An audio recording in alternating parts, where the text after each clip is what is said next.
Now listen, इन VSEPR theory आपको सिर्फ electron pairs का आइडिया होना चाहिए, ठीक है। इलेक्ट्रॉन्स पेयर कितने हैं उस अकॉर्डिंग आप शेप बना सकते हो। तो ये मैंने शेप्स आपको कल बताई थी कि अगर 2 इलेक्ट्रॉन पेयर हैं तो आप लीनियर ज्योमेट्री बनाओगे, 3 है तो ट्राइगोनल प्लेनर बनाओगे, 4 है तो टेट्राहेड्रल, 5 है तो ट्राइगोनल बायपिरामिडल। लेकिन मान लो इन केस आपके पास कोई ऐसा मॉलिक्यूल आ जाता है जिसमें लोन पेयर भी होते हैं, ठीक है। मान लो ऐसी सिचुएशन है तो वो आपको 3 वाले में, 4 वाले में, 5 वाले में देखने को मिलेगी। तो मैं स्टार्ट कर रही हूँ। सपोज किसी के पास 3 पेयर हैं, ठीक है। 3 पेयर में से 2 तो बेटा उसने शेयर कर रखे हैं, 2 बॉन्ड्स बना रखी हैं, और एक उसके पास क्या है, लोन पेयर है सपोज, ठीक है। कोई ऐसा मॉलिक्यूल है जिसने बॉन्ड्स सिर्फ 2 बना रखी हैं, ठीक है, लेकिन एक उसके पास लोन पेयर प्रेजेंट है, तो शेप तो उसकी बेटा तब भी वैसी रहेगी। ए यहाँ पे रहेगा, जो 2 बॉन्ड्स बना रखी हैं उसको ऐसे शो कर दोगे, और जो लोन पेयर है उसको कहाँ पे रखेंगे, उसको एट द टॉप हम यहाँ पे रख देंगे। This is the lone pair. Loan means the unshared pair of electron. Clear? तो इस ज्योमेट्री को आप क्या बोलते हो, इट इज वी शेप और बेंट शेप ज्योमेट्री हम इसको बोल सकते हैं, ठीक है। क्लियर? तो अगर 3 वाली ज्योमेट्री में तीनों की तीनों बॉन्ड्स हैं तो ज्योमेट्री क्या होगी, ट्राइगोनल प्लेनर। लेकिन अगर एक भी लोन पेयर आ जाता है तो उस एक लोन पेयर की वजह से शेप क्या हो जाएगी, आइदर वी शेप और bent shape. Clear? Now similarly in case of tetrahedral, tetrahedral के केस में क्या हो सकता है, 3 बॉन्ड्स हो सकती हैं और एक लोन पेयर हो सकता है।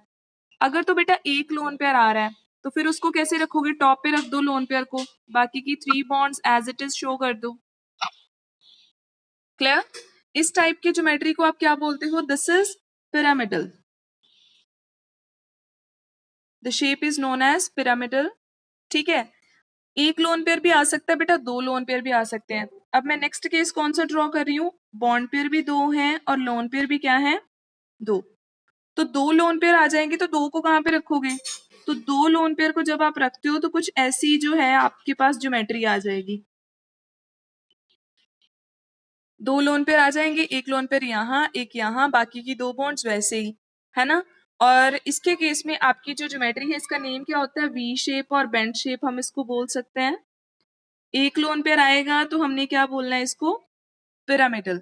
तो है ये दोनों टेट्राहेड्रल जैसी हैं, बस आपने ये ध्यान रखना है कि लोन पेयर कहाँ पे प्लेस करना है, ठीक है। अब जैसे मैं 5 वाला केस बता रही हूँ, 5 के केस में मोस्टली आपको क्वेश्चन कंसेप्चुअल पूछा जाता है, ठीक है। सपोज यहाँ पे देखो आपके पास 5 बॉन्ड्स हैं, मान लो जो बॉन्ड्स हैं वो 5 ना हो कि कितनी रह जाएं, 4, सिर्फ 4 बॉन्ड्स आ जाएं और एक क्या आ जाए आपके पास, लोन पेयर। तो आप लोन पेयर को बेटा कहाँ पे रखोगे, आपके पास 2 ऑप्शंस हैं, या तो इनसाइड द ट्रायंगल रख दो, या फिर अबव द प्लेन रख दो, या बिलो द प्लेन रख दो, एक ही बात है, ठीक है।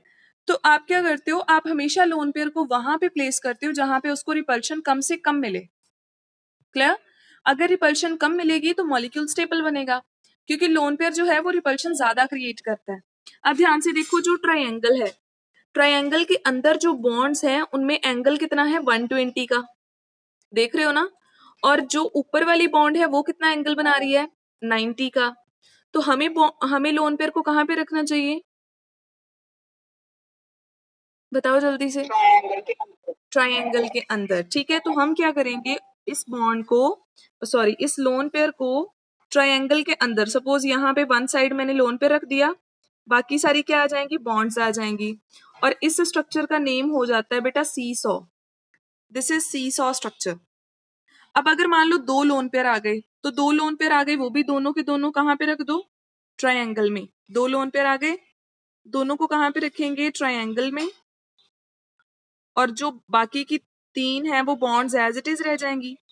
ये शेप आपकी हो जाती है T shape, this is your T shape. और अब रहा थर्ड, थर्ड के केस में क्या होना है, थर्ड के केस में मान लो 3 लोन पेयर है, मैं यहाँ पे ड्रॉ कर रही हूँ, आपके पास बॉन्ड्स सिर्फ 2 हैं और लोन पेयर कितने हैं, 3। तो आप क्या करोगे, आप यहाँ पे तीनों ट्रायंगल के अंदर तीनों के तीनों क्या आ जाएंगे, लोन पेयर, और above and below the plane क्या आ जाएंगी आपके पास, बॉन्ड्स आ जाएंगी, राइट। तो इस टाइप की ज्योमेट्री को आप क्या बोलते हो, linear. This is again linear geometry, क्योंकि बाकी तो सारे आपके पास लोन पेयर्स आ गए। इज इट क्लियर कि कैसे लोन पेयर्स आएंगे और आपने शेप कैसे ड्रॉ करनी है and what will be the name of that particular shape? से यस और नो? Okay good. तो ये बेटा बिल्कुल ध्यान से आपने करना है, ये बहुत इंपॉर्टेंट है। वीएस ईपीआर के बेसिस पे सिर्फ आपको मॉलिक्यूल दे दिया जाता है and you have to draw the shape of that molecule. ठीक है, अब हम बात करते हैं 6 के केस में। तो 6 रहा, इसका नेम क्या होता है? ऑक्टाहेड्रल। 6 वाले केस में भी कितने लोन पेयर आ सकते हैं? मान लो 5 बॉन्ड्स आ जाती हैं और एक आपके पास आ जाता है लोन पेयर। अगर एक लोन पेयर आएगा तो उसको कहाँ रखेंगे? अब 6 वाले केस में हम क्या करते हैं? लोन पेयर को ऊपर ही रख देते हैं। क्यों? रीजन ये है कि बीच में भी एंगल कितना है आपके पास? 90 है चारों बॉन्ड्स के बीच में, और above and below the plane भी एंगल कितना है?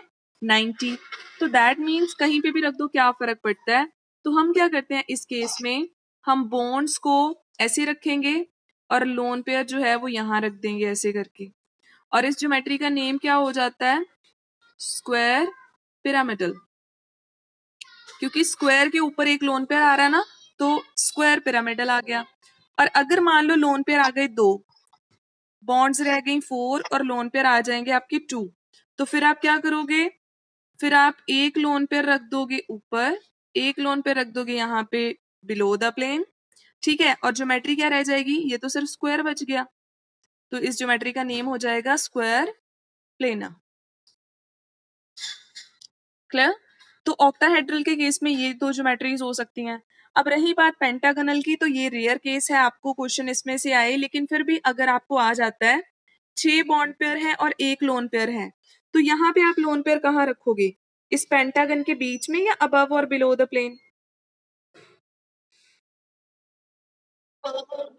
यस, क्योंकि पेंटागन के बीच में आपको पता है ना, जो एंगल है वो क्या है? 72 डिग्री है, बहुत ही कम है, तो रिपल्शन बहुत क्रिएट होंगी।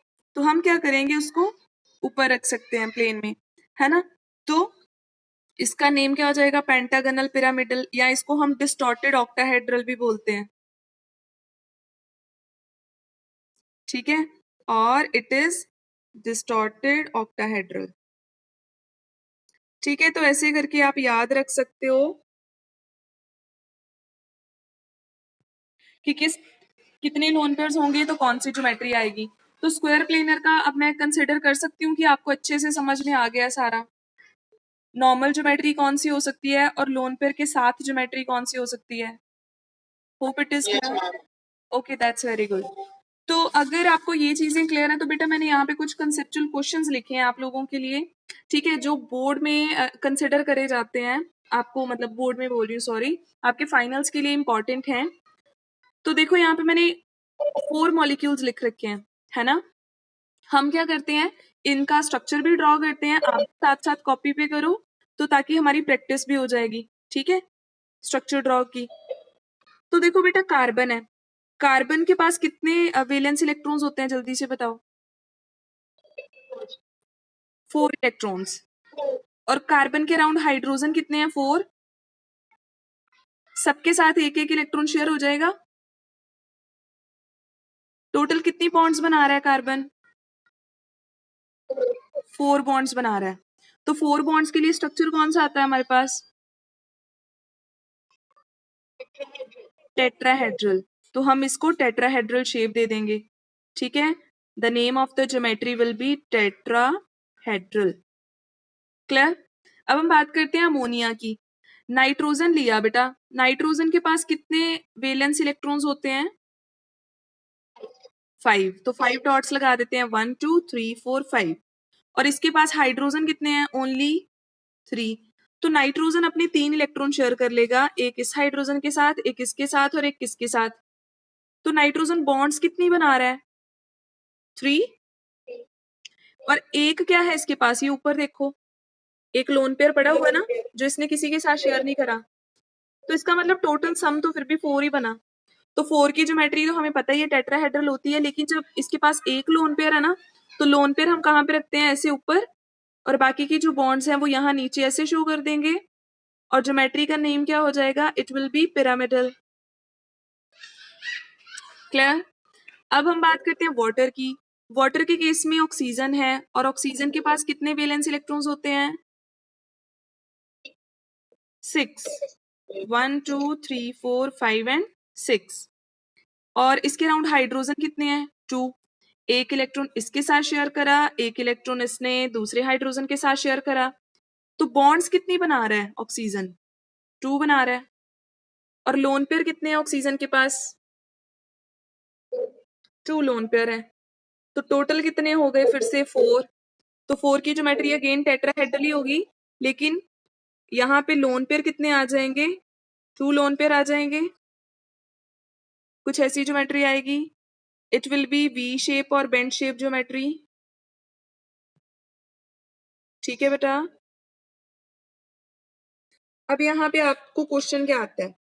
इन तीनों मॉलिक्यूल्स के केस में आपके पास टोटल इलेक्ट्रॉन पेयर 4 हैं, लेकिन ज्योमेट्री सबकी अलग अलग आ रही हैं। एक की टेट्राहेड्रल है, एक की पिरामिडल है और एक की वी शेप है। और फर्क क्या है? क्योंकि लोन पेयर सबके पास अलग अलग हैं। इसके पास कोई लोन पेयर नहीं है, इसके पास 1 लोन पेयर है और इसके पास 2 लोन पेयर है। अब बात करें हम एंगल की, तो आपको पता है ये जो एंगल है बिटवीन द 2 बॉन्ड्स, ये मैं आपको बताती हूँ प्रॉपर्टी। ये कितने हैं? Mute yourself dear. स्तुति।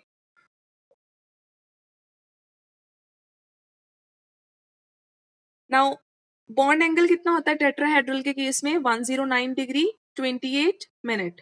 जब अमोनिया के केस में बॉन्ड एंगल फाइंड आउट करा गया, it comes out to be 107 degree near by. और जब वाटर के केस में बॉन्ड एंगल फाइंड आउट करा गया, it comes out to be 104.5 degree. So ऐसा क्वेश्चन आपसे पूछा जाएगा that why the bond angle decreases as we move from methane to ammonia to water. Why the bond angle decreases? So definitely, what will be your answer? It will be based upon lone pairs. बेटा जो आपके पास VSEPR theory है ना, वो आपको एक बहुत ही important चीज बताती है। वो ये है कि जो लोन पेयर और लोन पेयर होते हैं, इनमें रिपल्शंस बहुत ज्यादा होती हैं as compare to lone pair bond pair में, as compare to bond pair में। तो रिपल्शंस के अकॉर्डिंगली ही हम तब से ज्योमेट्री डिसाइड कर रहे थे। अब देखो यहाँ पे कोई लोन पेयर नहीं है, रिपल्शंस बहुत कम है, नॉर्मल है सब कुछ, तो सारी बॉन्ड्स एक जैसी होंगी, तो एंगल भी 109 आ गया। जैसे ही हम पिरामिडल के केस में पहुंचे, एक लोन पेयर आ गया। अब आपको पता है ये वाला जो लोन पेयर है, ये इन बॉन्ड्स को क्या करेगा? रिपेल करेगा, दूर दूर करेगा, जिसकी वजह से जो बॉन्ड्स हैं रिपल्शन की वजह से थोड़ी सी क्लोज आ जाएंगी, थोड़ी सी, है ना। और एंगल रिड्यूस होके कितना हो जाएगा? 107। और जैसे ही हम वाटर में पहुंचेंगे, लोन पेयर आ गए 2। इन दोनों लोन पेयर ने एक दूसरे को भी रिपेल करना है, इन दोनों ने बॉन्ड्स को और रिपेल करना है, जिसकी वजह से बॉन्ड्स थोड़ी सी और पास में आ जाएंगी और एंगल फर्दर रिड्यूस हो जाएगा and it will be about 104.5 degree. Hope it is clear to you all. So these kind of question you will face. Okay. तो अब एक और क्वेश्चन मैं आपको बता रही हूँ। This is related to the geometry of PCl5। अब आपको पता है ना PCl5 की ज्योमेट्री कौन सी होती है? होप अभी बताने की जरूरत नहीं है, आपने ऑलरेडी कर रखा है कि जो आपके पास PCl5 है उसकी ज्योमेट्री क्या होती है? Like this.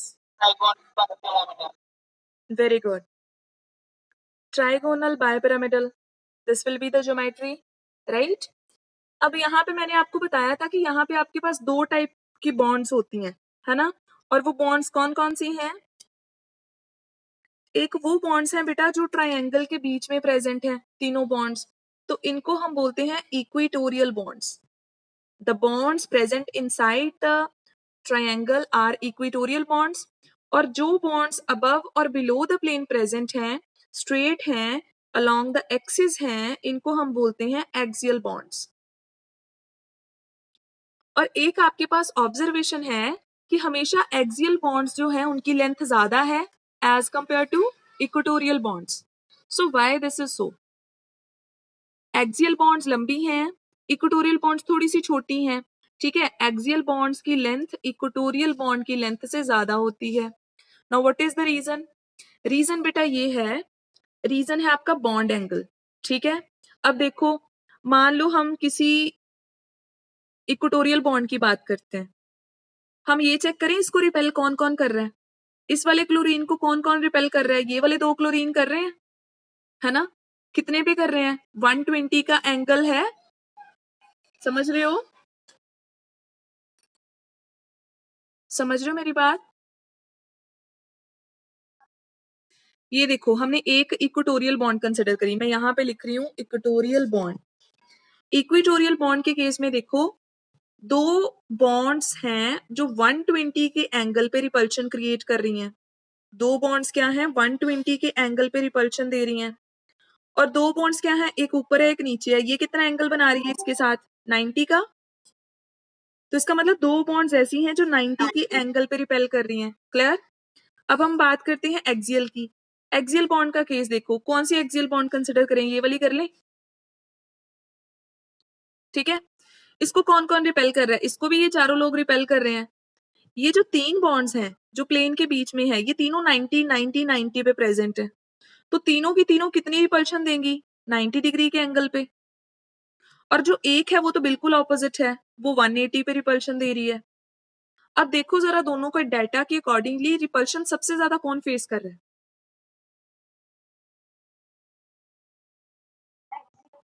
एक्सियल बॉन्ड्स, क्योंकि 180 वाली को हम नेग्लेक्ट कर सकते हैं। जब एंगल बहुत ज्यादा होता है तो रिपल्शन ऑलमोस्ट मतलब आप कह दो कि नेग्लेक्ट कर सकते हैं, मिनिमाइज कर सकते हैं।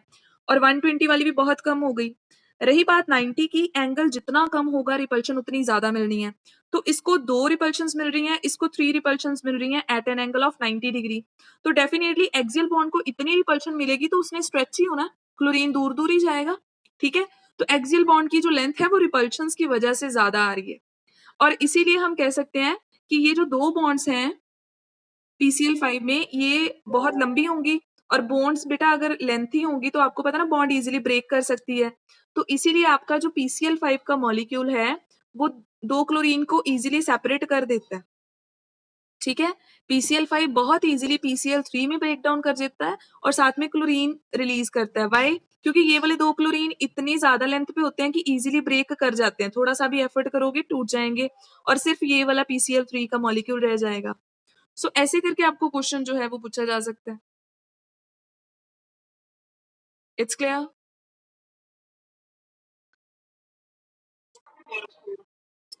ओके, देन अब ये जो टर्म्स हम बार बार यहाँ पे डिस्कस कर रहे थे, bond length, bond angle, what are these? ठीक है, तो मैं इनकी बात कर रही हूँ अभी। आपके पास बेटा जो बॉन्ड लेंथ है, बॉन्ड लेंथ कैसे डिफाइन करते हो? मान लो ये रहा हाइड्रोजन, ये रहा दूसरा हाइड्रोजन, दोनों ने बॉन्ड बना ली आपस में, ठीक है, शेयरिंग में। दोनों के न्यूक्लियस में जितना डिस्टेंस होगा उसको हम क्या बोलेंगे? बॉन्ड लेंथ, ठीक है? The distance between the nuclei of the two atoms is known as bond length, ठीक है? और बॉन्ड लेंथ साइज पे डिपेंड करती है, डेफिनेटली करेगी, क्योंकि अगर किसी एटम का साइज लार्ज होगा तो न्यूक्लियस उसका दूर चला जाएगा, डिस्टेंस सेंटर्स में क्या आ जाएगी? ज्यादा आ जाएगी, और इसकी वजह से बॉन्ड लेंथ भी क्या हो जाएगी? इंक्रीज हो जाएगी। It is clear what is bond length?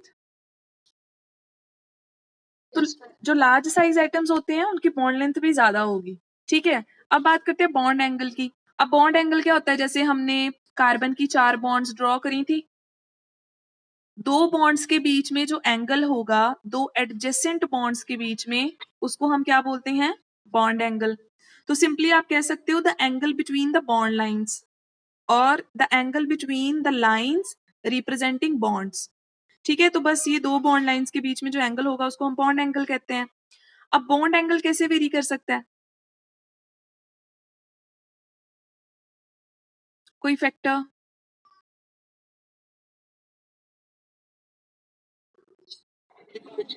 Very good, lone pairs पे डिपेंड करता है, रिपल्शंस वगैरह पे डिपेंड करता है ना? तो ये सारे कुछ फैक्टर्स हैं, ये आपस में एक दूसरे पे भी बहुत डिपेंड करते हैं, ठीक है? तो आप वैसे कर सकते हो। और एक चीज और मैं आपको बता दूं, बॉन्ड एंथैल्पी क्या होती है। मान लो आपके पास यही मॉलिक्यूल है, suppose again you have the same molecule, आपने इस मॉलिक्यूल को ब्रेक करना है, आपने इस बॉन्ड को ब्रेक करना है, some amount of energy you will definitely require, and that particular energy is known as the bond enthalpy, Okay, the amount of energy required to break 1 mole of a bond is known as the bond enthalpy. Is it clear? The amount of energy required to break 1 mole of a bond.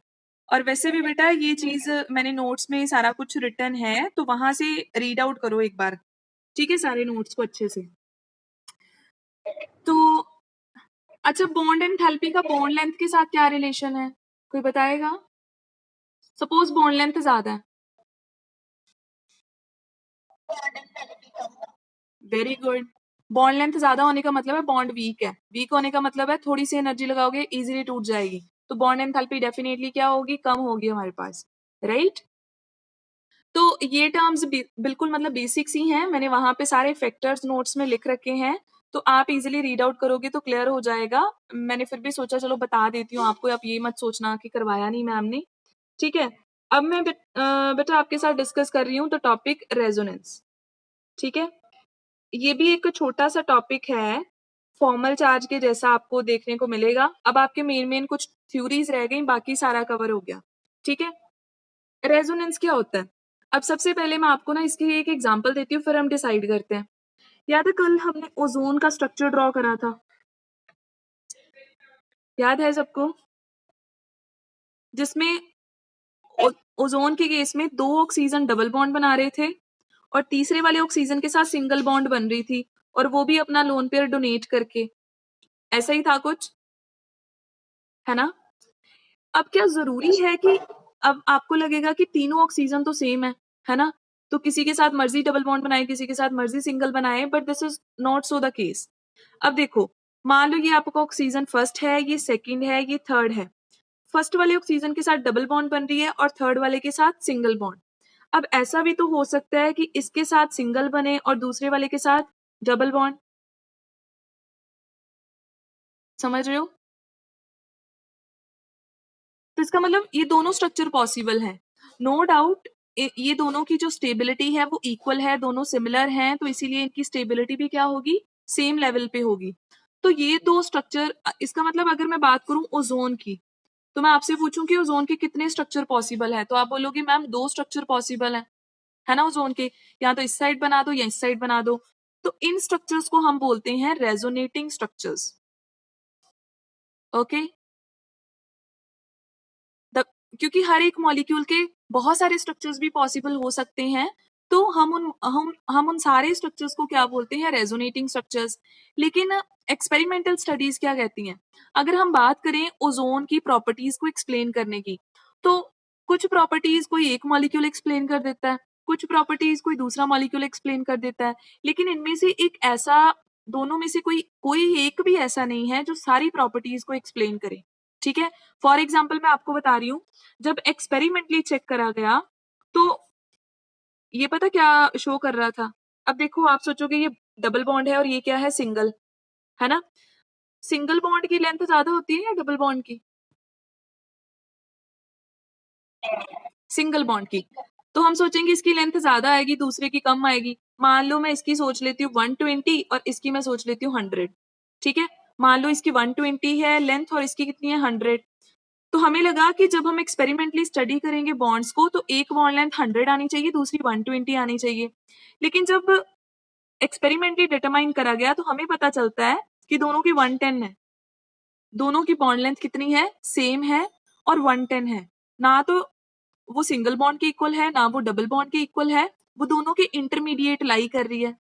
अब इसका मतलब क्या निकलता है experimental studies का? इसका मतलब reality में जो ओजोन मॉलिक्यूल है उसकी कोई भी बॉन्ड ना तो प्योरली सिंगल है ना प्योरली डबल है। आप ये कह सकते हो कि प्योरली डबल तो नहीं है, लेकिन डबल से थोड़ी सी कम है। तो डबल के लिए थोड़ी सी कम का क्या मतलब हो जाएगा, कि थोड़ा थोड़ा सा डबल बॉन्ड करेक्टर है। मैंने डॉटेड शो कर दिया। Dotted means there is no exact formation of the double bond between any of the two oxygen atoms. Okay, there will be double bond character. तो इसका मतलब ये जो पाई बॉन्ड है, जो आपकी सॉरी जो डबल बॉन्ड है, वो मूवमेंट कर रही है, कभी इसके साथ कभी इसके साथ, मतलब घूम रही है। तो इसका मतलब इस प्रॉपर्टी को ना ये मॉलिक्यूल एक्सप्लेन कर रहा है ना ये कर रहा है दोनों ये रेजोनेटिंग स्ट्रक्चर्स। लेकिन ओजोन की सारी प्रॉपर्टीज एक्सप्लेन नहीं करते हैं। तो हमें एक ऐसा स्ट्रक्चर सुजेस्ट करना पड़ता है जो इसकी सारी प्रॉपर्टीज को क्या करेगा, एक्सप्लेन करेगा, ठीक है, और वो इन दोनों का मिक्सचर होगा।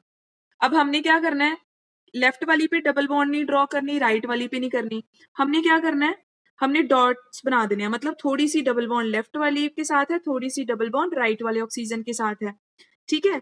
तो ऐसे करके हम इसका जो स्ट्रक्चर है वो ड्रॉ कर सकते हैं। और चार्जेस क्या हम शो कर सकते हैं, पार्शियल, कि ना तो एग्जैक्टली किसी पे पॉजिटिव चार्ज आ रहा है ना एग्जैक्टली नेगेटिव आ रहा है, ठीक है। तो ये जो स्ट्रक्चर है, जो दोनों का मिक्सचर है, जो सारे रेजोनेटिंग स्ट्रक्चर्स का मिक्सचर होता है, उसको हम क्या बोलते हैं, resonance hybrid. Okay, the structure is known as the resonance hybrid, और हमेशा ये सारी प्रॉपर्टीज को एक्सप्लेन करेगा, और इस पूरे फिनोमिनन को हम रेजोनेंस कहते हैं, और ये सबसे ज्यादा स्टेबल होता है। दिस रेजोनेंस हाइब्रिड जो है, it will be highly stable. अब रेजोनेटिंग स्ट्रक्चर जरूरी नहीं है किसी के 2 बने, किसी के 10 भी बन सकते हैं, 4, 5, 6, 7 जितने भी बनना चाहिए, है ना, पॉसिबिलिटी हो वो बन सकते हैं। अब इन सब में से कोई एक तो होगा ही ना स्टेबल, कोई एक आपने चूज कर लेना है जो स्टेबल है। स्टेबल रेजोनेटिंग स्ट्रक्चर आपने चूज कर लिया। जो सबसे ज्यादा वाला स्टेबल स्ट्रक्चर है उसकी जितनी एनर्जी है और रेजोनेंस हाइब्रिड की जितनी एनर्जी है, दोनों को माइनस करो, जितना एनर्जी का गैप आएगा, ठीक है, जितना एनर्जी गैप आएगा दोनों में, उसको हम लोग बोलते हैं resonance energy. So what is resonance energy? It is the difference between the energy of the resonance hybrid and the most stable resonating structure. So this total phenomenon is known as resonance. और इसका मैं अभी के लिए सिर्फ इतना बता रही हूँ, रीजन बीइंग कि ऑर्गेनिक केमिस्ट्री में जब हम जाएंगे तो रेजोनेंस का फुल फ्लेज आपके पास कॉन्सेप्ट है, प्रैक्टिस क्वेश्चंस हैं, तो हम वहां पे ज्यादा करेंगे। Hope it is clear. Okay, तो ये बेटा आपका हो गया। अब नेक्स्ट मैं आपको बता रही हूँ जो टॉपिक आपके रहते हैं इस चैप्टर में से जो हमने करने हैं। एक तो हम करेंगे वेलेंस बॉन्ड थ्योरी, ठीक है, एक हम करेंगे इसमें हाइब्रिडाइजेशन टॉपिक, और एक आपका आएगा मॉलिक्यूलर ऑर्बिटल थ्योरी। ये मेन 3 टॉपिक्स हमारे रहते हैं, फिर आप ऑलमोस्ट कह सकते हो कि हमारा चैप्टर फिनिश्ड है, ठीक है। हो गया क्लियर सबको?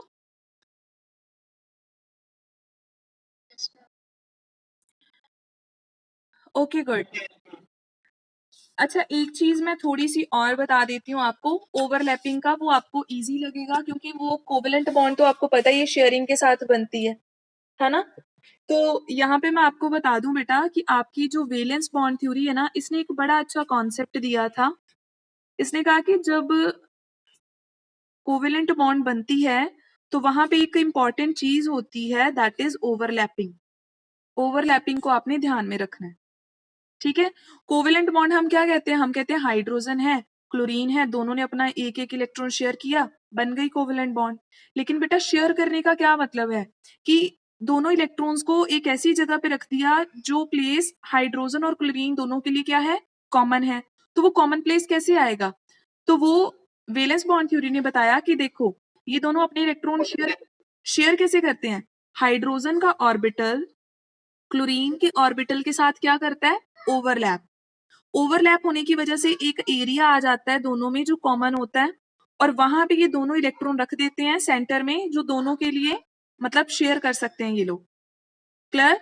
सो वेलेंस बॉन्ड थ्योरी के अकॉर्डिंगली जो कोवेलेंट बॉन्ड है वो कैसे बनती है, थ्रू द ओवरलैपिंग, ठीक है। और रही बात आपकी ओवरलैपिंग की, तो ओवरलैपिंग 2 तरीके से हो सकती है, एक आपकी डायरेक्ट ओवरलैपिंग हो सकती है, ठीक है, डायरेक्ट ओवरलैपिंग, जिसको आप क्या बोलते हो, हेड ऑन ओवरलैपिंग, ठीक है। और एक होती है आपकी इनडायरेक्ट ओवरलैपिंग, जिसको आप क्या बोलते हो, साइड वाइज ओवरलैपिंग।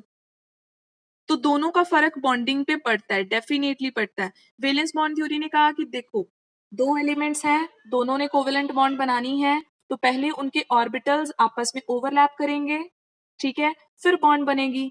और बॉन्ड कितनी स्ट्रांग बनेगी ये भी डिसाइड होगा ओवरलैपिंग से। जितनी ज्यादा 2 ऑर्बिटल्स में ओवरलैपिंग होगी, मर्जिंग ज्यादा होगी, उतनी स्ट्रांग बॉन्ड बनेगी। और अगर उनकी ओवरलैपिंग एक्सटेंट बहुत कम है, थोड़ा सा ओवरलैप कर रहे हैं तो डेफिनेटली बॉन्ड भी क्या बनेगी, वीक बनेगी। ठीक है, तो उसने कहा कि देखो अब जैसे मान लो मैं हाइड्रोजन मॉलिक्यूल का एग्जांपल ले रही हूँ, यहाँ पे 2 हाइड्रोजन एटम्स है मेरे पास। आपको पता ना हाइड्रोजन का जो इलेक्ट्रॉन जो कॉन्फ़िगरेशन है वो क्या होती है, 1s1 दोनों की। इसका मतलब हाइड्रोजन का इलेक्ट्रॉन किस ऑर्बिटल में है, s में है। दूसरे वाले का भी किस में है, s में है। s की शेप क्या होती है, स्फेरिकल। तो दोनों ऐसे ओवरलैप करेंगे, तो ये कौन सी ओवरलैपिंग हो गई, एस एस ओवरलैपिंग। और आपको पता है 2 स्फीयर बड़ा अच्छे से एक दूसरे के साथ ओवरलैप कर सकते हैं। ठीक है, तो इसका मतलब ओवरलैपिंग एक्सटेंट यहाँ पे काफी ज्यादा है, राइट। तो ये डायरेक्ट ओवरलैप कर रहे हैं तो ये सिग्मा बॉन्ड है। अब जैसे एग्जांपल मैंने HCl का दिया, हाइड्रोजन का इलेक्ट्रॉन तो बेटा s ऑर्बिटल में होता है, लेकिन क्लोरीन का कहाँ पे होता है, लास्ट इलेक्ट्रॉन कहाँ पे होता है क्लोरीन का, p ऑर्बिटल में। ठीक है, तो दोनों डायरेक्टली कैसे ओवरलैप करेंगे, हाइड्रोजन के ऑर्बिटल की शेप कौन सी है, स्फेरिकल, और क्लोरीन के ऑर्बिटल की शेप कौन सी है, डंबल। ये डंबल मैंने ड्रॉ कर दिया, डंबल और स्फीयर दोनों डायरेक्टली ओवरलैप कर रहे हैं, दिस इज sp ओवरलैपिंग। तो यहाँ पे भी क्या बनेगा, ये भी डायरेक्ट ओवरलैपिंग है। तो वैलेंस बॉन्ड थ्योरी कहती है कि अगर तो डायरेक्ट ओवरलैपिंग है तो आपकी कौन सी बॉन्ड बनती है, सिंगल बॉन्ड, जिसको आप क्या बोलते हो, सिग्मा बॉन्ड। सिग्मा बॉन्ड कैसे बनती है, बाय डायरेक्ट ओवरलैपिंग। लेकिन मान लो मेरे पास कोई ऐसा केस है, मेरे पास 2 ऑर्बिटल्स पड़े हैं, दोनों ही डंबल हैं, ऐसे खड़े हैं दोनों, ये दोनों आपस में ओवरलैप कर पाएंगे ज्यादा बेटर, नहीं ना। अगर ये ऐसे हो दोनों, फिर ओवरलैपिंग अच्छे से होगी। तो जब ये ऐसे ओवरलैप करेंगे तो ये कौन सी ओवरलैपिंग होगी, डायरेक्ट ओवरलैपिंग, और बॉन्ड कौन सी बनेगी, सिग्मा।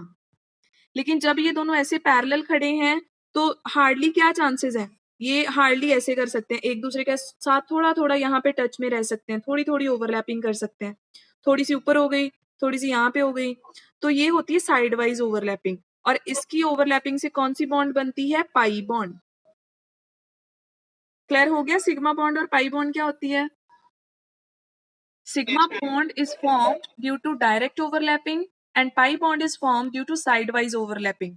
अब क्योंकि ये डायरेक्ट ओवरलैपिंग से बनती है तो डेफिनेटली ये बहुत स्ट्रांग होती है, पाई बॉन्ड साइडवाइज ओवरलैपिंग से बनती है, so it will B weaker.